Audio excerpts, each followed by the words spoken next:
এক এক সন্ধ্যায় এমন হয়। এক এক সন্ধ্যায় রিমঝিমঝিম বৃষ্টি পড়ে। সেই সন্ধ্যায় ভিজে মাটির সোঁদা গন্ধে, ভেজা জুঁইয়ের সুবাসে মন প্রাণ ভরে যায়। আড্ডা ছেড়ে ছুটে চলে আসতে হয় ঘরে। বাড়িতে পড়ে থাকা অজস্র কাজ মুলতবি থাকে। ফাইলপত্র ছুঁয়ে দেখার কথা মনেও থাকে না। ঘরে ছোট্ট লাইট জ্বেলে ইজি চেয়ারটায় গায়ে দিয়ে বসতে হয়। আর সঙ্গে থাকে হেমন্ত মুখোপাধ্যায় আর রবীন্দ্রসঙ্গীত।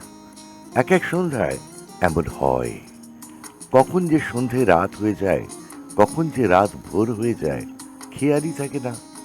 এক এক সন্ধ্যায় এমন হয়, এমনই হয় এক এক সন্ধ্যা।